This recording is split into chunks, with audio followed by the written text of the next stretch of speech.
আসসালামু আলাইকুম বন্ধুরা, কেমন আছো তোমরা? বাসায় বললাম কে কী খাবে, সন্ধ্যা হয়ে গেছে। ওরা সবাই বললো যে আজ করে কিছু খাবো না, চলো বাইরে যাই। যেই বলা সেই কাজ, চটপট সবাই বের হয়ে পড়লাম। চলে আসলাম সিকিউরিটি আর নান্দনিক ওয়াকওয়েতে। কাকাতিয়া নদীর পাড়ে গড়ে ওঠা ওয়াকওয়ে দিনের বেলায় যেমন সুন্দর, রাতের বেলাও কিন্তু কম যায় না।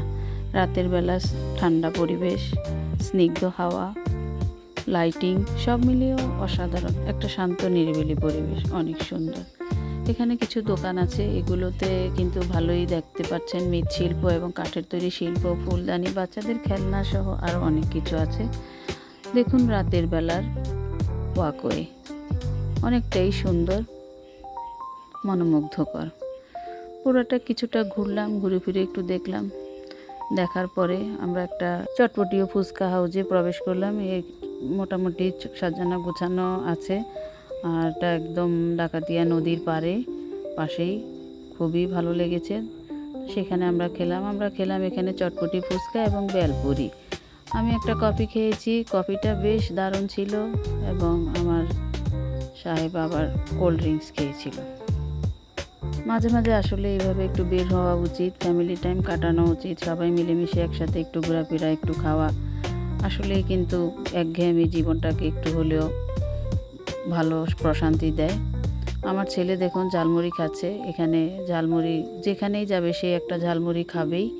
এখানেও একটু ডিফারেন্ট স্বাদের ঝালমুড়ি, ডিম ঝালমুড়ি, তারপরে মরিচে বোম্বাই মরিচের ঝালমুড়ি, এবং দেখলাম ডিম বুট উনি বিক্রি করছেন। আরেকটু দূরে যেতেই দেখলাম এখানে হলো স্পেশাল বিভিন্ন চা বিক্রি করছেন, তার নামগুলো ডিফারেন্ট, তান্দুরি চা, হট চা, মালাই চা তৈরিও করেছেন বিভিন্ন ডিফারেন্ট স্বাদে। এখানকার চা খুব বিখ্যাত। তো আমরা চা খেয়ে নিলাম এখানে। আসলে এটা চেহারাটা একটু গুলো গুলো দেখা যায় আর কি। কেমন হয়েছে চা?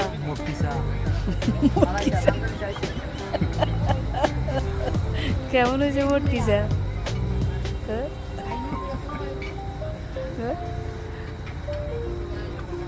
মজা হয়েছে রে? শেষ। যাই হোক বন্ধুরা, এবার আমরা চলে যাচ্ছি ওয়াকওয়ের অপোজিটে অবস্থিত রিভার ভিউতে। ওখানে গেলাম, কিছু খাওয়া দাওয়া করলাম, তারপরে আস্তে ধীরে গল্প করলাম, কিছু ছবি তুললাম।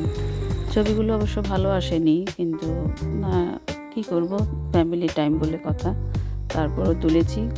লাইটিং অত ভালো ছিল না, দিনের আলোয় ছবি যত ভালো আসে রাতে ছবি অতটা ভালো আসে না, তারপরও ছবি তুললাম কিছু। আসলে ভালো লেগেছে, কোনো প্ল্যানিং ছাড়া হঠাৎ করে চলে এসেছি, এটাও ভালো লেগেছে। সব সময় সব কিছু তো আর প্ল্যানিং করে হয় না, কি বলো বন্ধুরা? তাই চলে গেলাম। আমার মনে হয় লাইফটা এমনই হওয়া উচিত, সব সময় ছকে বেঁধে চলা যায় না, এভাবে কিছুটা বৈচিত্র্য আনতে হয়। যাক, অনেক রাত হয়ে গেছে, প্রায় 9টা বেজে গেছে। গ্রাম ও ইউনিয়নের জন্য এটা অনেক রাত। তাছাড়া রিভার ভিউ অনেকটাই ফাঁকা হয়ে গেছে। শুরুতে অনেক মানুষ ছিল, সবাই তাদের বাড়িতে ফিরে গেছে, আমরাও এখন ফিরে যাচ্ছি। তো কেমন লাগলো ভিডিওটা অবশ্যই আমাকে কমেন্টস করে জানাবে, এবং আমার সাথেই থাকবে। সবাই ভালো থেকো, আবারও দেখা হবে অন্য কোনো ভিডিওতে। খোদা হাফেজ।